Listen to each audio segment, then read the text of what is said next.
I'm Eleanor Peterson, a 8-year-old retired high school principal who finally purchased my dream beach house in Clearwater, Florida, after saving for 30 years.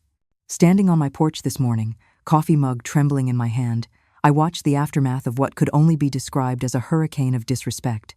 My son David had promised just a few friends for the weekend, but the crowd of strangers had nearly destroyed my sanctuary. As I surveyed the damaged broken heirlooms, stained carpets, and emptied liquor cabinet, I smiled. They had no idea what I had planned for their next visit. Before I dive into the full story of how I reclaimed my retirement dream from my own son, I'd love to know where you're watching from. The beach has always been my sanctuary, and I'm curious if you're near the coast or dreaming of it from somewhere else. If you enjoy real stories about family drama and sweet justice, please hit that subscribe button and like this video. Trust me, after hearing what happened when I finally stood up to my son, you'll understand why sometimes the most loving thing you can do is set clear boundaries. Let me tell you a bit more about myself. I've been a widow for 5 years now.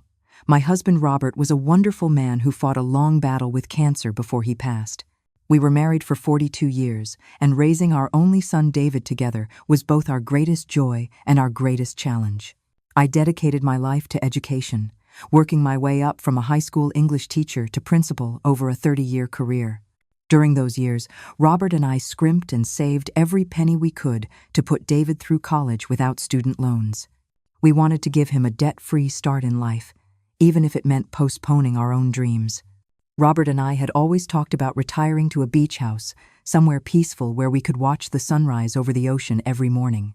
When Robert got sick, that dream seemed even more distant. The medical bills piled up, and much of our savings went toward treatments not covered by insurance. After he passed, I spent 2 more years working before I finally retired at 65. I lived frugally in our old family home for 3 more years, until I had enough saved for a modest down payment on a beach property. The beach house I finally found wasn't grand or luxurious, but it was perfect for me. A 3-bedroom cottage with weathered blue siding, just a short walk from a quiet stretch of Clearwater Beach. The previous owners had maintained it beautifully, and it came with private beach access, a narrow sandy path that led through sea oats and dune grasses directly to the shore. I fell in love with it instantly. I spent the first few months making it my own. I brought over the antique furniture that Robert and I had collected throughout our marriage, a handcrafted oak dining table, a grandfather clock from his family, and my prized china cabinet filled with my mother's and grandmother's dishware. I decorated the walls with family photos and artwork collected over decades. On the mantel above the fireplace, I arranged seashells that Robert and I had collected during our honeymoon in the Bahamas. My retirement plan was simple: quiet mornings with coffee on the porch, watching dolphins play in the distance. Afternoons volunteering at the local Marine Conservation Center or attending book club meetings with other retirees. Evenings hosting small dinner parties for the friends I'd make in my new community. I looked forward to a peaceful routine filled with simple pleasures and meaningful connections. My relationship with David has always been complicated. He's 42 now, works in finance in Tampa, and has done well for himself financially. But emotionally, he's always struggled with a sense of entitlement that started in his teenage years. Robert was a bit of a softie, often giving in to David's demands to avoid conflict. I tried to be the disciplinarian, but it's hard to enforce boundaries when they're not consistent. When I bought the beach house, I was hopeful that David and I could rebuild our relationship. Maybe having this beautiful space to share would help us connect as adults. I called him right after closing on the property and enthusiastically invited him to visit for a weekend, thinking it would be just him and perhaps his girlfriend Sarah, whom I'd met a few times and liked very much. "Of course I'll come see your new place, Mom," he said. "I can't wait to check out your little beach cottage." The way he said little made me pause, but I brushed it off. This was a fresh start for us both. David said he'd arrive around noon on a Saturday in May. I spent the entire week preparing cleaning every corner of the house, stocking the refrigerator with his favorite foods, and even putting fresh flowers in the guest bedroom. I wanted everything to be perfect. At 2:30 p.m., when I was beginning to worry, a caravan of 3 cars pulled into my driveway. David emerged from the first one, followed by Sarah. From the other vehicles, 8 more people spilled out, laughing loudly and unloading coolers, overnight bags, and cases of beer. "Mom," David called out, giving me a quick hug. Hope you don't mind, a few friends wanted to check out the beach. This is Mark and Jessica, Tyler and Allison, Brian and Megan, and Rob and Kayla. 10 people. I had prepared for 2. My small cottage suddenly felt very crowded. David, I whispered, pulling him aside. You didn't tell me you were bringing friends. I thought you'd be happy to have a full house, he replied, looking genuinely confused. Don't you get lonely out here all by yourself? Before I could answer, his friends had already streamed into the house, exclaiming over the ocean view and claiming bedrooms. Sarah at least had the grace to look embarrassed, mouthing sorry to me as she passed. I tried to be a good host. I really did. I pulled out extra linens from storage, rearranged sleeping arrangements, and even made a quick trip to the grocery store for more food. But as the day progressed, my anxiety grew. These were not considerate houseguests. They traipsed sand across my newly polished hardwood floors, left wet towels on antique furniture, and treated my kitchen like a free-for-all buffet. I winced when someone placed a sweating beer can directly on my grandmother's cherry wood side table, leaving a ring that I knew would be permanent. That evening, as they all gathered on my deck for a barbecue, using my propane and food, naturally, I overheard David talking to his friends. Yeah, you guys should come back for Memorial Day. The place is even better when you can stay for a long weekend. My mom loves the company, she's all alone out here. I felt my stomach tighten. This wasn't a one-time visit. David was already planning to bring them back. Later that night, after consuming most of my wine collection, one of the women, Jessica, I think tried to use my stand mixer to make margaritas, not realizing it wasn't a blender. The motor burned out with a sad whir and a puff of smoke. When I rushed into the kitchen, she just giggled and said, "Oops, guess you need a new one anyway. This one looks ancient." It had been a wedding gift from my mother. The next morning, I woke early as usual and found my living room transformed into something resembling a college dormitory. Bodies sprawled across sofas and on the floor, empty bottles and food containers everywhere, and someone had spilled red wine on my handmade quilt, a gift from a fellow teacher when I retired. As they all packed up to leave that afternoon, I did a mental inventory of the damage. Stained furniture, emptied pantry and liquor cabinet, broken mixer, scratched floors, and a general disregard for my home and belongings. But the worst part was David's casual wave as they drove away. "Thanks for having us, Mom. We'll be back soon." I called him that evening, trying to have a calm, rational conversation about boundaries and respect. "David, I was happy to meet your friends, but I wish you had asked before bringing so many people." "Mom, it's not a big deal. The house is plenty big enough. Besides, I thought you'd be happy to have young people around. It keeps you young." "That's not the point. Some of your friends damaged my things and weren't respectful of my home." David sighed loudly. "It's just stuff, Mom. Things can be replaced. Don't be so uptight about material possessions. These weren't just possessions to me. They were memories, connections to people I'd loved and lost. But I could tell this conversation wasn't going anywhere productive. "Next time," I said firmly, "please ask before bringing guests. And maybe fewer people would be better." "Sure, Mom," he replied, but I could hear the dismissal in his voice. "Next time will be different." Just 1 month later, in June, David called to ask if he could come for another weekend visit. Against my better judgment, I agreed, making him promise it would just be him and Sarah, or at most one other couple. "Of course, Mom. I hear you loud and clear." This time, 6 cars pulled into my driveway. 12 people, including several I hadn't met before, poured into my house like they owned it. When I pulled David aside to remind him of our agreement, he shrugged. "These are different friends. I wanted you to meet them too. Plus, a couple of them invited themselves along at the last minute. I couldn't say no." This visit was worse than the first. Someone broke my grandmother's crystal vase, an heirloom that had survived 2 world wars and a hurricane knocking it off a shelf while playing an impromptu game of indoor football. I found a couple I'd never met before sleeping in my bed, claiming David had said they could use the master suite because it had its own bathroom. Most disturbing of all was finding drug paraphernalia in my guest bathroom, white powder residue on the marble vanity and a rolled-up dollar bill. When I confronted David, he dismissed my concerns. "Mom, they're all adults. What they do in private isn't your business." "It is when it's illegal and happening in my home," I replied, feeling my blood pressure rising. I could get in trouble. "No one's going to arrest a little old lady for what her son's friends do," he said with a laugh that made me feel both ancient and invisible. That night, unable to sleep with the noise of the ongoing party, I overheard David talking to his friends on the deck. Yeah, we can pretty much use this place whenever. My mom's cool with it. I'm thinking we make this our summer headquarters. Beach access, free booze, no nosy neighbors. It's perfect. One of his friends asked, "Your mom doesn't mind?" David laughed. "She pretends to, but she loves having us here. Gives her something to do." Another voice chimed in, "Hey, if we're going to make this a regular thing, we should all chip in for groceries and stuff." "Good idea," David replied. "I'll collect $20 from each of you next time. That should cover food and drinks for the weekend." I couldn't believe what I was hearing.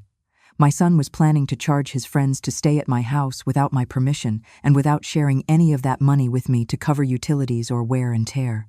After they left, I discovered several items missing.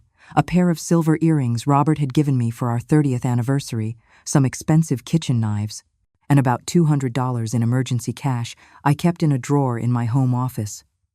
I couldn't prove that someone had taken these things deliberately, but the timing was suspicious. I called David directly. "This can't continue," I said firmly. "Your friends damaged my property, invaded my privacy, and I think someone may have stolen from me.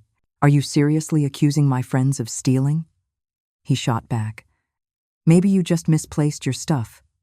You have been getting more forgetful lately." I was 68, not 98, and my mind was perfectly sharp. This gaslighting infuriated me. "David, I need you to understand that this is my home, not a party house for you and your friends."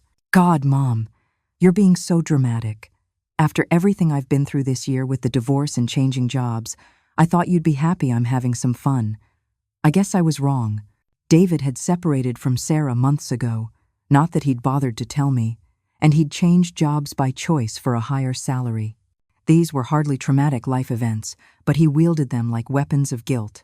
"I'm sorry you're going through challenges," I said, trying to maintain my composure, "but that doesn't give you the right to take advantage of me or my home." "Whatever," he replied. "I won't bother you anymore if that's how you feel." Despite this conversation, less than 2 weeks later, I received a group text that David had accidentally included me on. "Beach house is a go for 4th of July weekend. Mom's cool with it. Bring your own booze this time. Her supply is tapped out." I felt a cold anger settle in my stomach. He hadn't even asked me. Have you ever reached that breaking point in a relationship where you suddenly see everything with crystal clarity? That moment came for me on the 4th of July weekend. David had texted me directly, finally remembering to ask permission about bringing a few friends to celebrate the holiday. "I promise it will be different this time," he wrote. "Just a small gathering. We'll be respectful." Against my better judgment, but wanting to believe in my son's capacity to change, I agreed. I had planned to spend the morning at a community pancake breakfast and parade in town, giving them space to settle in before I returned. When I pulled into my driveway around noon, my heart sank. At least 10 cars were parked haphazardly around my property, some on my carefully tended garden beds. Music blasted from portable speakers, and the distinct smell of marijuana hung in the air.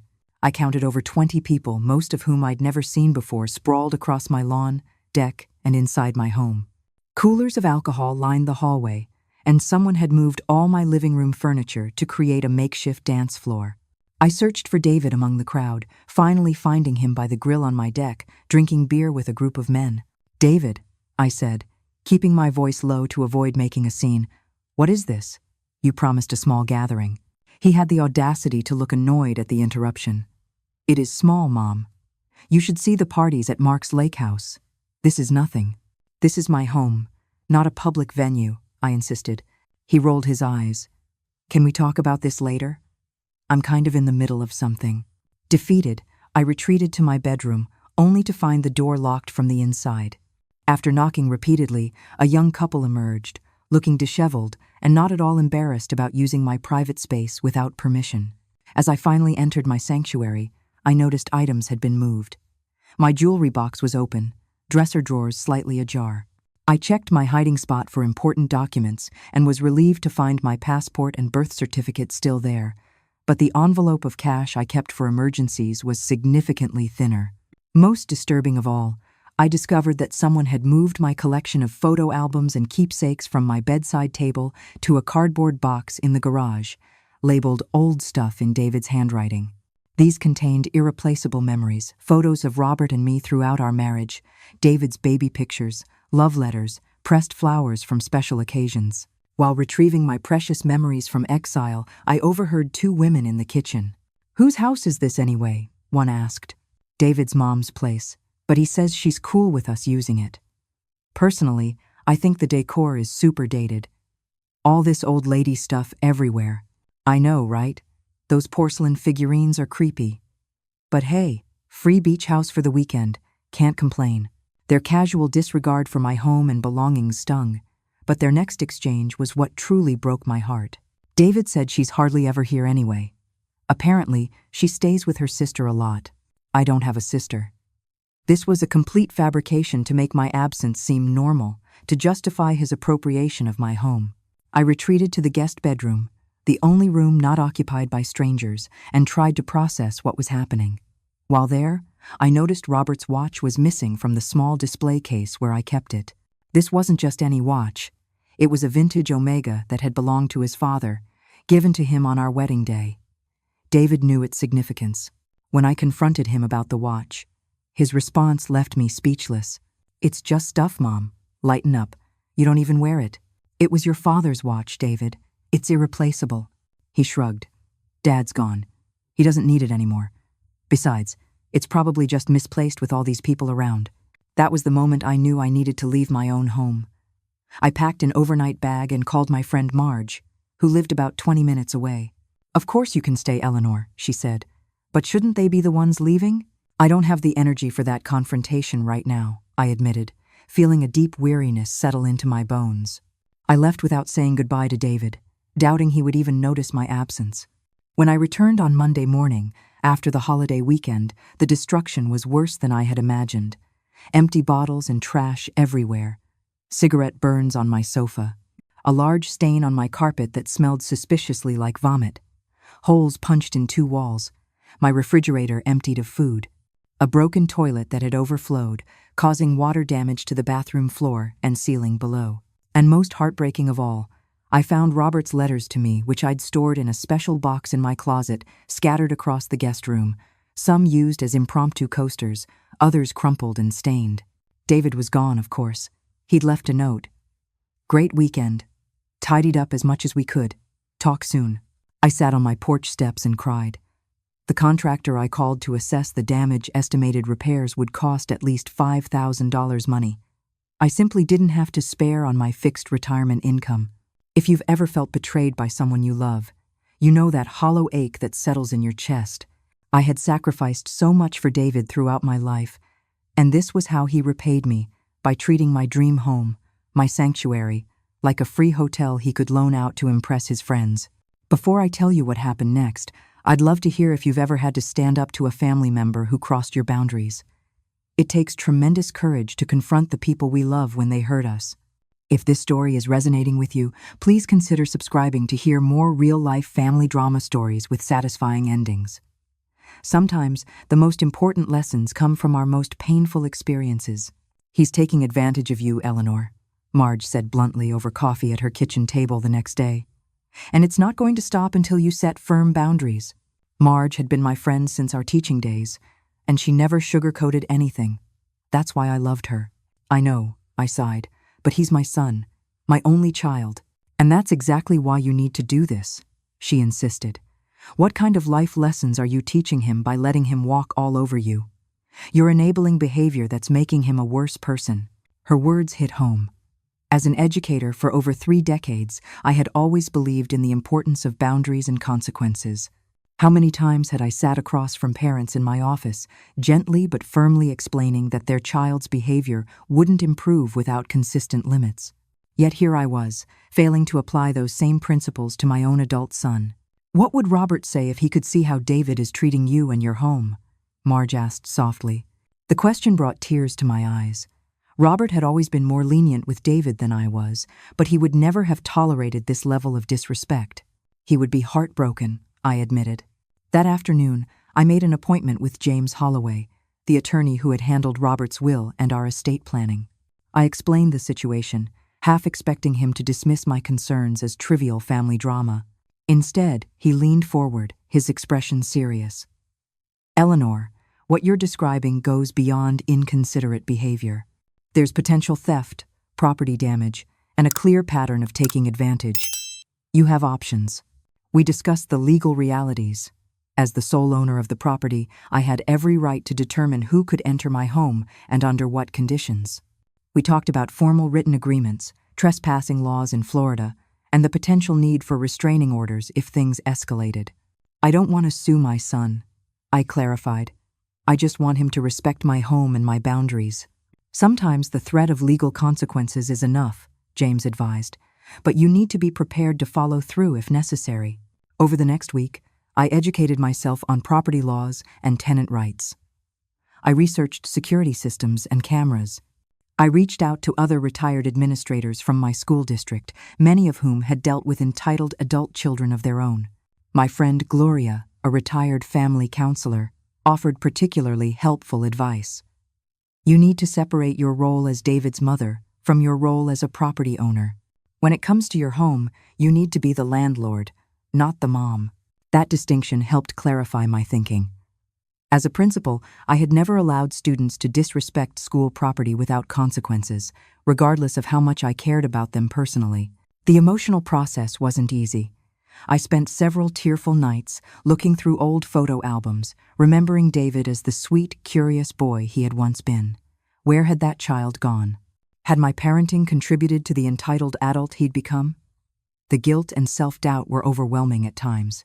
But then I would notice another item missing: my silver serving tray, a crystal decanter, my favorite cooking knives, or discover another damaged piece of furniture, and my resolve would strengthen.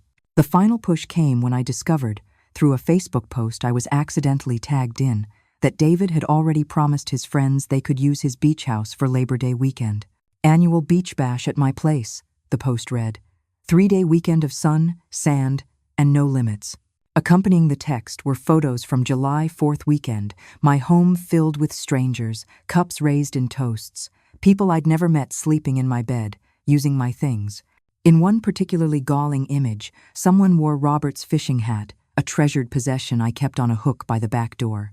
Even more disturbing was learning, through careful questioning of mutual acquaintances, that David had been portraying the beach house as his property to impress friends and colleagues. "Oh, your son mentioned his beach house in Clearwater. My neighbor's daughter mentioned casually when visiting from Tampa. He said he bought it as an investment property, but lets his mom stay there since she's retired." The audacity of this lie left me speechless. I had worked and saved for decades to afford this modest cottage, while David lived in a luxury apartment in Tampa, leased a new BMW every 2 years, and took lavish vacations. That night, I sat on my porch watching the waves roll in, and I made peace with what I needed to do. If I truly loved my son, I needed to show him that actions have consequences. This pattern would continue, likely worsening over time unless I took decisive action. With the help of my friends and legal counsel, I began developing what we jokingly called Operation Reality Check. My plan began with a simple text to David in early August. Just booked a 2-week Mediterranean cruise for Labor Day weekend. So excited for my first big trip since retirement. You're welcome to use the beach house while I'm gone, but I have some conditions this time. His response was immediate. Thanks, Mom. What conditions? I sent a detailed list. Maximum of 6 people, including himself, no drugs, respect for my personal spaces and belongings, and a security deposit to cover any potential damages. No problem, he replied, agreeing so quickly that my suspicions were immediately aroused. We'll be super careful. Have a great cruise. Over the next few weeks, I prepared meticulously. First, I documented the current state of my home with detailed photos and videos of every room, closet, and valuable item. I created an inventory of my possessions, noting serial numbers of electronics and detailed descriptions of irreplaceable items. With James's guidance on the legality of my actions, I installed security cameras throughout the common areas of my home, hidden but not in private spaces like bathrooms. I made sure to position them to capture the entryways, living room, kitchen, and deck.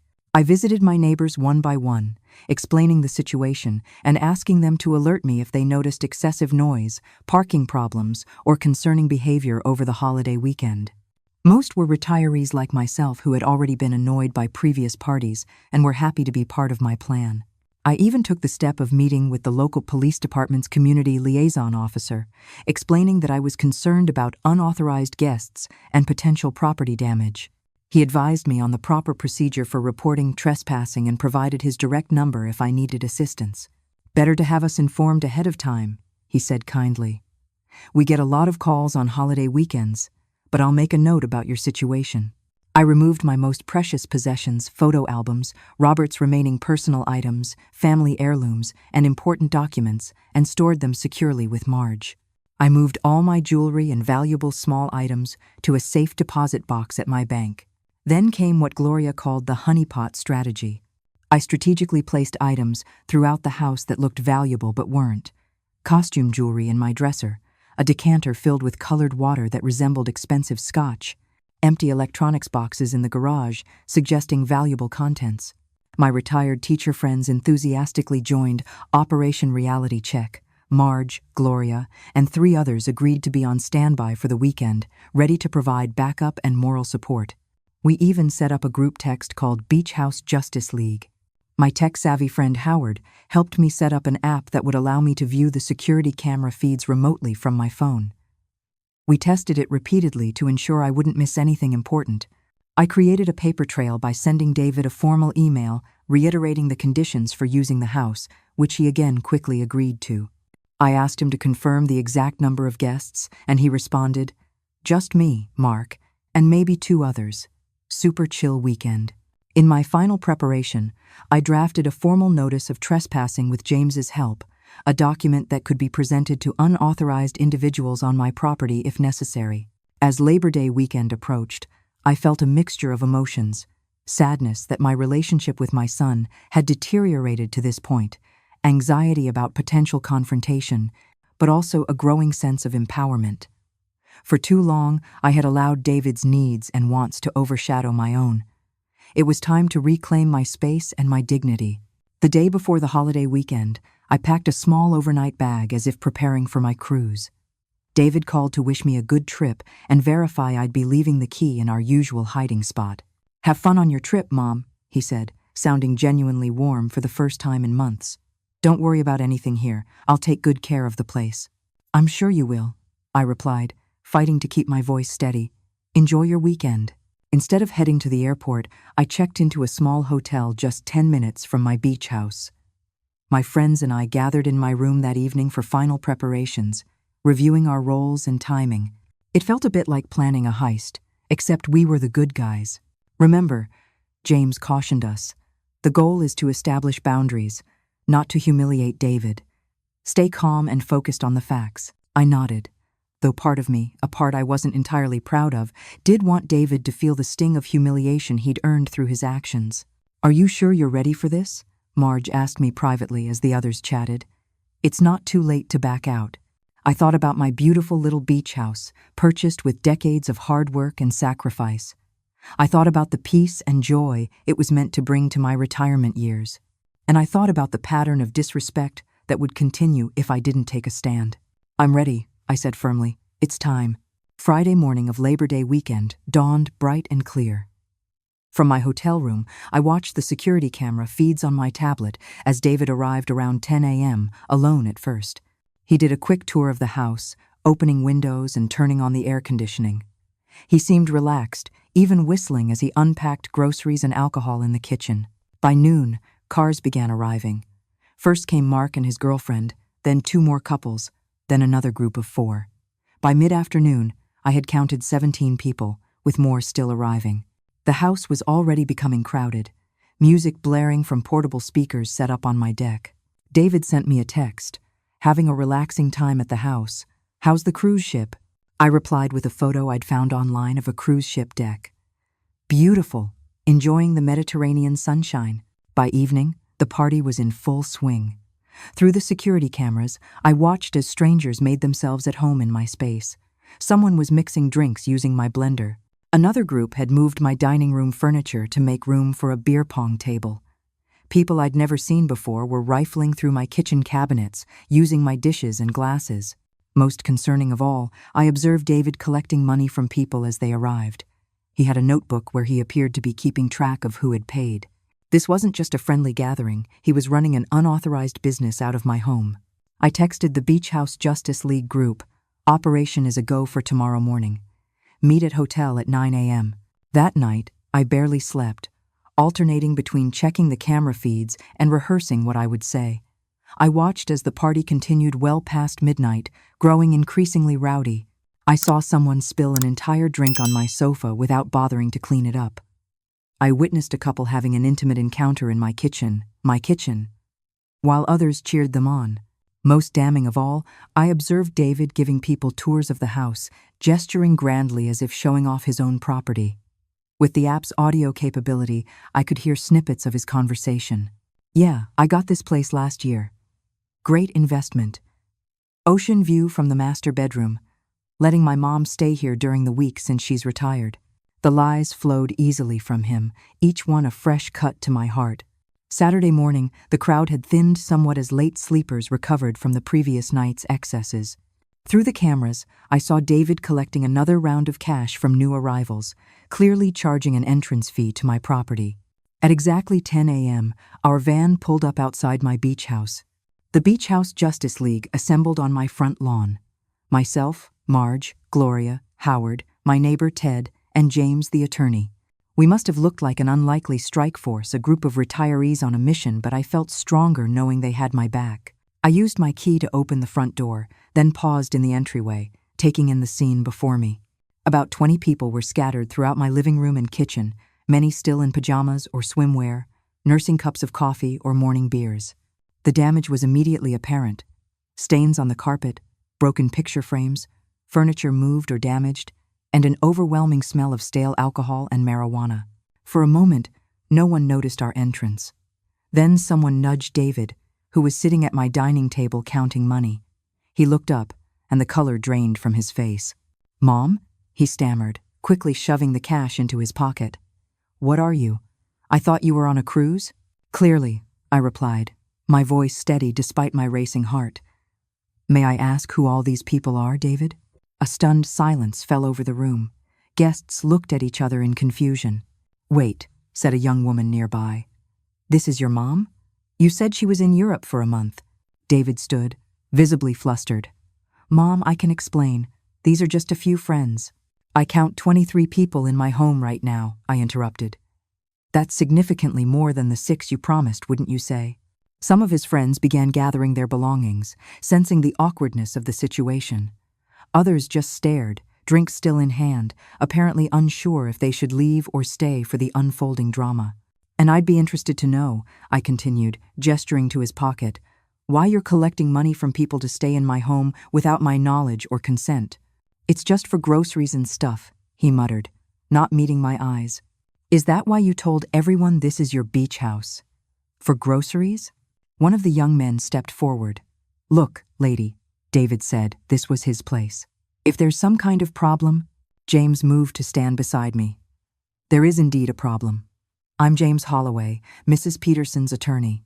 Everyone here except David Peterson is currently trespassing on private property." He held up the formal notice we had prepared. "I have documentation here confirming Mrs. Peterson as the sole owner of this property and revocation of permission for anyone not specifically named to be present. You all have 30 minutes to collect your belongings and vacate the premises, or the police will be called to remove you." The exodus began immediately. People grabbed bags, shoes, bottles, and phones, streaming past me with mumbled apologies or embarrassed glances. Some shot angry looks at David, clearly feeling misled. "David," I said once most of the crowd had dispersed, "I'd like to speak with you privately." "I'm not going anywhere," he said, a flash of defiance crossing his face. "This is ridiculous, Mom. You're embarrassing me in front of my friends." "These people aren't your friends," I replied quietly. "Friends don't pay to spend time with you." His face reddened. "You don't understand anything about my life. I understand that you've been lying to these people, charging them to stay in a house that isn't yours, and disrespecting the home I worked 30 years to afford." Howard stepped forward with his phone. "We have it all on video, son. The money collection, the property damage, your tours where you claimed ownership. All of it." David's expression shifted from defiance to shock. "You were spying on me?" "No," I corrected. I was protecting my property from someone who has repeatedly violated my trust. There's a difference. By noon, the house was empty except for David, myself, and my support team. The damage was even worse than what I'd observed through the cameras. Cigarette burns on my furniture, broken dishes in the sink, what appeared to be vomit in a potted plant, and graffiti on the fence outside. "You have two choices," I told David as we stood in my devastated living room. "Either you can help clean up this mess and we can discuss a path forward with clear boundaries, or you can leave now and understand that you will not be welcome back until you're ready to take responsibility for your actions." For a moment, I thought I saw a flicker of the sun. I remembered the little boy who knew when he'd gone too far and was ready to make amends. But it quickly disappeared. "This is insane," he spat. "I was just trying to have some fun with my friends." "You're overreacting, as usual." "Overreacting?" I echoed. "You lied about owning my home. You charged people to stay here without my knowledge. You allowed strangers to damage property that I worked my entire life to afford. How exactly am I overreacting?" He grabbed his keys from the counter. "I'm not dealing with this right now. Call me when you're ready to act like a normal mother instead of a control freak." As he stormed toward the door, I called after him. "David, if you leave now, the locks will be changed by this afternoon. I mean it." The door slammed behind him, and the house fell silent. I sat heavily on what remained of my sofa, the adrenaline draining from my body, leaving me exhausted and sad. Marge sat beside me, putting an arm around my shoulders. "You did the right thing, Eleanor. It may not feel like it now, but you did." Through my tears, I nodded. The confrontation had gone exactly as planned, yet I felt no triumph, only a profound sense of loss. The cleanup process began immediately. My friends worked alongside me throughout the weekend, helping to document damage for insurance purposes, scrubbing stains, and righting overturned furniture. The local locksmith arrived by mid-afternoon to change all the locks and install additional deadbolts. "Never seen a beach house this torn up outside of hurricane season," he remarked as he worked. "Spring breakers?" "Something like that," I replied, not wanting to explain that the destruction had been orchestrated by my own son. By Sunday evening, the house was clean but still showed signs of damage that would require professional attention. Water damage to the bathroom floor, cigarette burns on furniture, scratches in the hardwood floors, and a cracked window in the guest bedroom. The insurance adjuster, who came on Tuesday, estimated repairs would cost nearly $7,000. Because I had documented the condition of the house before the weekend and had video evidence of the party, they agreed to cover most costs, minus my deductible. It was a financial relief, but did nothing to heal the emotional damage. David didn't contact me for 3 days. When he finally called, his voice was cold. "I need to pick up some things I left at the house. I can pack them and leave them on the porch for you," I offered. "I have a key, Mom. I'll just come by when you're not there." "The locks have been changed, David, and I've installed a security system." There was a pause, followed by an explosive, "You changed the locks on me? Are you serious?" "Yes," I said simply. "I am." What followed was a tirade of accusations. I was controlling, unreasonable, embarrassing, stuck in the past, materialistic, and most painfully just like my mother, who had indeed been a difficult and demanding woman. I let him vent without interruption, remembering Gloria's advice about separating the emotional reaction from the underlying issues. When he finally ran out of steam, I spoke calmly. "David, I love you. You are my only child, and nothing will ever change that. But I cannot and will not allow you to disrespect me or my home anymore. When you're ready to have an adult conversation about boundaries and mutual respect, I'll be here." "Don't hold your breath," he snapped, and hung up. The weeks that followed were some of the loneliest of my life. The house was quiet, peaceful, in a way it hadn't been during David's visits, but also empty of the family connection I had hoped for in retirement. I found myself questioning every parenting decision I'd ever made, wondering where I had gone wrong to raise a son who could treat his mother with such disregard. Marge and Gloria became my lifelines during this time.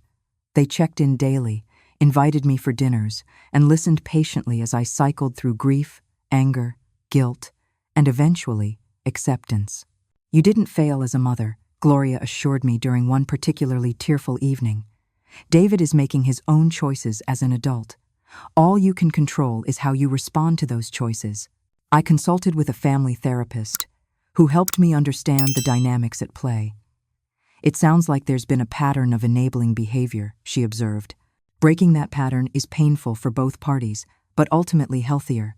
She recommended books on setting boundaries with adult children and suggested ways to reconnect with David when if he was ready. The repairs to my home took nearly a month to complete. With each fixed floorboard and repainted wall, I reclaimed a bit of my space, my sanctuary. I joined a local book club, volunteered at the Marine Conservation Center as I'd originally planned, and slowly built the retirement life I had dreamed of. David's silence stretched from days into weeks. I sent occasional text messages, brief, loving reminders that I was here when he was ready to talk, but received no response. Then, 6 weeks after the Labor Day confrontation, a package arrived. Inside was Robert's watch, along with a note in David's handwriting. Found this in Mark's car. Thought you'd want it back. No apology, no acknowledgement of the situation, but a small gesture nonetheless. I took it as a positive sign and sent a simple thank you text. 3 days later, David called. "I've been talking to someone," he said, his voice lacking its usual defensive edge. "A therapist. She suggested I might have some issues with entitlement." It was perhaps the most self-aware thing I'd ever heard him say. "I think that's very insightful," I replied carefully, not wanting to say anything that might shut down this fragile opening. "I'm not saying what you did was okay," he clarified quickly. "The ambush with your friends and lawyer was humiliating. I understand it felt that way," I acknowledged. "I had tried to address these issues with you directly several times without success." There was a long pause. "Yeah, I guess I didn't really listen." It wasn't an apology, but it was the beginning of a conversation, the first real one we'd had in years. Over the following weeks, we established a tentative communication pattern. Brief phone calls, occasional text messages. He mentioned his therapy sessions sometimes, sharing insights without prompting. I sensed a shift, however slight, in his perspective. "My therapist asked me how I would feel if someone treated my home the way my friends treated yours," he said during one call. I didn't have a good answer for that. Progress came in small steps. He offered to help pay for some of the repairs not covered by insurance. He asked permission before suggesting a visit. And most significantly, when he did visit for the first time, just him, no friends, he brought flowers and asked for a tour of the house to see it through your eyes. As he looked at the restored spaces, the repaired furniture, and replaced items, I saw something like regret cross his face. "I didn't really think about how much this place means to you," he admitted. "To me it was just a cool beach house." "It's my dream," I told him. "The one your father and I shared for decades. The future we planned together." Understanding dawned in his eyes. "Dad would have loved this place," he said softly. "He would have," I agreed, "especially the sunrises over the water." It wasn't a complete transformation. David still had moments of selfishness and entitlement. Our relationship remained fragile, requiring careful navigation. But we had begun the hard work of establishing new patterns based on mutual respect rather than exploitation. 6 months after the Labor Day confrontation, my beach house had been fully restored physically and spiritually. The repairs were complete, new security measures installed, and most importantly, I had reclaimed my sense of peace and ownership in my own home. David and I continued our careful dance of reconciliation. His therapy sessions had evolved from weekly crisis management to bi-weekly personal growth work. Though he never directly said, "I'm sorry for treating your home like a hotel and lying about owning it," he demonstrated a growing understanding of boundaries through his actions. "I found a condo on Treasure Island that some friends and I are going to rent for Memorial Day weekend," he told me during a phone call in March. "It's actually not that expensive when we split it 6 ways."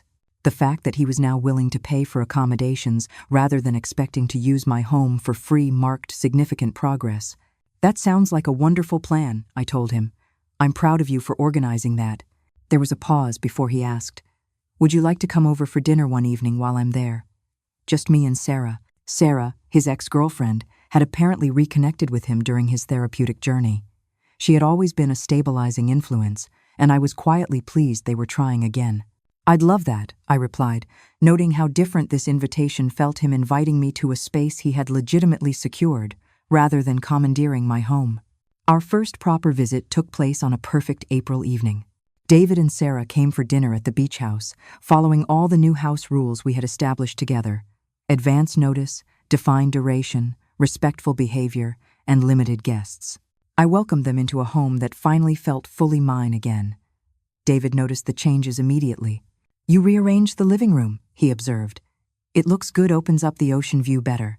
"I also joined an art class," I told him, pointing to a watercolor seascape I had painted, now framed on the wall. "That's my first completed piece." "Mom, that's really good," he said, sounding genuinely impressed. "You never told me you could paint." "I never knew I could," I admitted. "There are lots of things I'm discovering about myself now." That evening unfolded with a new ease between us. We grilled seafood on the deck, watched the sunset over the Gulf, and talked about our lives, hopes, and even our relationship. Sarah's presence helped smooth the occasional awkward moment with her gentle humor and emotional intelligence. "I've been thinking about what happened last summer," David said as we shared key lime pie for dessert. "My therapist helped me see that I was treating your retirement dream as an extension of my childhood entitlement. Like everything you had was automatically mine too." The insight surprised me. "That's very perceptive, David." "I was jealous too," he continued, staring out at the darkening water. "After Dad died, you created this whole new life, without us, without me. It felt like you were moving on, and I wasn't included." "I never meant to exclude you," I said softly. "I just needed to find out who I was after being a wife and mother for so long." "I get that now," he nodded. "And this place, it's so obviously you, Mom. I was an idiot not to see that before." The evening ended with tentative plans for another visit in June, just David and Sarah, for a proper weekend stay this time. As they were leaving, David paused at the door. "Thanks for not giving up on me, Mom. I wouldn't have blamed you if you had." It was perhaps the closest thing to an apology I would ever receive, but somehow it was enough. Over the summer months, our new relationship pattern solidified. David visited occasionally, always with advance notice, and always respectfully. He helped with projects around the house, fixing the deck railing, repainting the guest bathroom, small acts of restoration that seemed to heal our relationship as well as my home. My friend network expanded as I embraced the community activities I had initially planned for my retirement. Book club evolved into dinner club, and beach walks with neighbors became a regular part of my routine.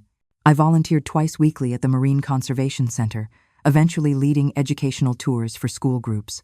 The beach house truly became my sanctuary, a place where I could host small dinner parties with my new friends, watch dolphins from my porch each morning, and feel the peace I had worked so hard to achieve. In September, exactly 1 year after the confrontation, I hosted a dinner party with a guest list that would have been unimaginable 12 months earlier. David and Sarah, Marge and her husband, Gloria, and 2 couples from my book club. We gathered around my dining room table, the same one that had been used for beer pong a year ago now, set with candles and flowers. "I'd like to propose a toast," David said, raising his glass. "To my mom, who taught me the most important lesson of my adult life. True love sometimes means setting boundaries." Tears pricked my eyes as glasses clinked around the table. The hurricane damage had been repaired, both to my home and to our relationship. Not perfectly, there were still occasional cracks visible if you looked closely, but structurally sound once again. Later that evening, as my guests mingled on the deck under string lights, David approached me privately. "I found a therapist who specializes in family relationships," he said. "She works with parents and adult children together. Would you consider going with me sometime?" The request, vulnerable, humble, hopeful, was perhaps the greatest gift he could have given me. "I'd be honored," I replied. Looking out at the Gulf of Mexico, the water silver under the rising moon, I felt a sense of completion. My beach house dream had brought unexpected challenges, but also unexpected growth. I had discovered strengths I never knew I possessed: the courage to stand up for myself, the wisdom to set boundaries with love, and the resilience to rebuild what had been damaged. I've shared this story because I believe many of us face similar challenges with family members who cross our boundaries.